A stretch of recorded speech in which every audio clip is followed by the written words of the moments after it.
This is KGW News at Sunrise. Today marks 22 years since the September 11th terrorist attacks. This is video of the Memorial Park pools in New York. This morning on Sunrise, we are taking time to check in on events commemorating the day, from our nation's capital to right here in the Rose City. Plus, you don't know what's going to happen. You don't know what's going to happen. The street were full of people, and they were panicking, and they did not know what to do. Talking about the devastation in Morocco, the country is picking up the pieces after Friday's earthquake that killed more than 2,000 people.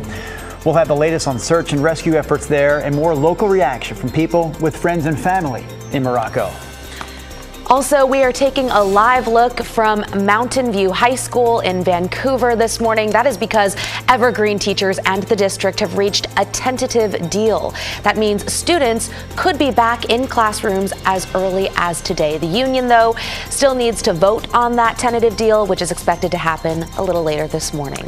Second full week of September could be the first day of school for those kids in the Evergreen district. So more on that. Chris, of course, we'll have your traffic in a moment. But Rodney Hill, starting us off with the weather. We have raindrops. Newport. Now, I like to remind you that the way the light is on this camera, even a small bit of rain just looks like a big time downpour. So I'm going to assume this is light rain falling. Nothing is showing up on the radar, meaning it's falling out of a low cloud deck. There are some showers being picked up offshore. 57 is your temperature down in Uquinta Bay. Portland is dry. We have mostly cloudy skies with some breaks in the cloud cover up top. Current number is 62 degrees. Cooler weather is here today and tomorrow after what was a pretty toasty weekend.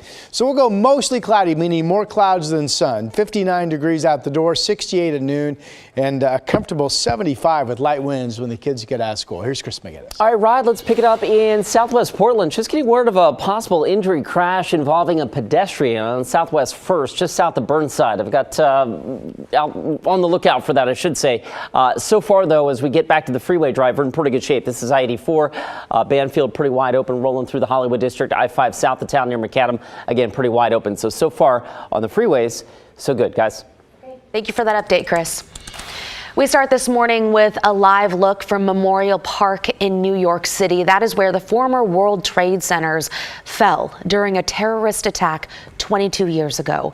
Nearly 3,000 people died when 4 planes were hijacked and used as weapons in New York City, Washington, D.C., and Shanksville, Pennsylvania. Today, there will be ceremonies all across the country to remember those who died. The Today Show will have coverage of one of those ceremonies at Memorial Park this morning. That is coming up after sunrise at 7 o'clock. Meanwhile, here locally, Portland Fire will hold a ceremony this morning at 10 o'clock to honor the brave men and women who responded that day on September 11th, 2001. So this is a live look right now from Station 1 in downtown Portland. The department is also holding 2 moments of silence this morning to mark the exact times that each of the World Trade Center towers fell in New York on this day 22 years ago. The ceremony happening at 10 o'clock will include bagpipes and a fireboat water display in the Willamette River just across the street from Station 1 downtown.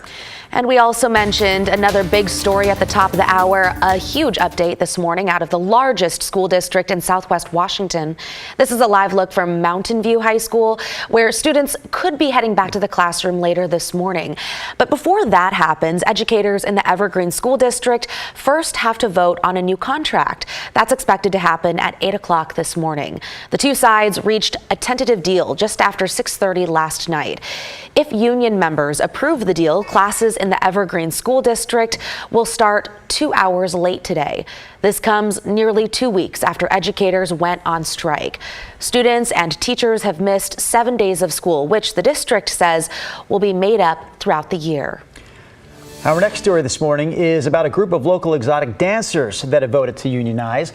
They're pushing for things like better pay and safer working conditions. But the club they worked at doesn't agree with the move and allegedly fired dancers who brought up safety concerns. Here's KGW's Thomas Schultz. Walk down a block in Portland and there's a good chance you might see an exotic dance club. What you probably won't see here or anywhere else across the country are those dancers outside on the sidewalk picketing. But that's what happened here at Magic Tavern a few months ago. And those workers are still on strike, asking for safer working conditions. We didn't have proper security to walk us out at the end of the night. A few months ago, Bishop and a couple dozen other dancers had enough. They'd been working here at Magic Tavern. But she says whenever a dancer complained about their safety, they were fired. There was a gas leak or a gas smell near the kitchen. The flooring was uneven. There wasn't really any security. The person who was doing security was also bartending and working in the kitchen. And she says the pole, a pretty important feature, wasn't installed properly either. So they did what plenty of workers do. They went on strike this spring and voted to unionize last week, becoming the second dance club in the country to do so, following the lead of a Hollywood club. It's constant unsafe work conditions, and we felt that as sex workers and as strippers that we deserve safe work conditions just like anybody else. But it's true, their situation is a little bit different. The dancers are independent contractors. They don't have a contract with ownership, who is not in favor of the unionization. In an Instagram post, management says independent contractors are free to work where they feel, quote, most at home. They say any further action hindering their business will be viewed as harassment. Still, a spokesperson for Actors Equity Association, which is helping the dancers unionize, says they do have a leg to stand on. They say the dancers are actually not independent contractors because they don't decide their shifts, their rates, or their clients. They say it doesn't matter that the dancers were paid on commission by clients. Since we're unionized now, our next step is to negotiate with the owner. And we're just waiting for him to come to the table and negotiate with us. They hope those negotiations begin soon and that this coming week the National Labor Relations Board will certify their union. But for now, they're out of work, and the Magic Tavern has kept the show going, hiring other dancers to climb that allegedly unsafe pole. In Northwest Portland, Thomas Schultz, KGW News. All right, before we get back to Rod Hill and today's local forecast, take a look at this video from over the weekend that shows the lightning strikes, inside the eye of Hurricane Lee. At this point, Hurricane Lee is a Category 3 storm with maximum sustained winds of close to 120 miles an hour. That storm has created life-threatening rip currents near Puerto Rico, the Bahamas, and Turks and Caicos. But Rod, back in the studio now, we're still looking at the path and whether or not it's going to impact the U.S. or how it will impact the U.S. It's still expected later this week into Saturday to move up along the mid-Atlantic and then offshore from New York and from Massachusetts. The center of that storm out to sea, and the folks right now along the East Coast, what you just mentioned, they have concerns about high tides. I know I looked at Cape Cod in the forecast for Saturday's 40 to 50 mile per hour winds up in Massachusetts and perhaps rain that could be heavy. So that's the latest on Lee. We'll talk more about that coming up in the next half hour as well. Right now, did you like the weekend? Were you thinking, it's getting a little toasty out here? It wasn't bad, but yeah, it got a little warm. It was for nice. sure. It was all right. It was more dramatic the way I said it. I don't want to complain too much yet.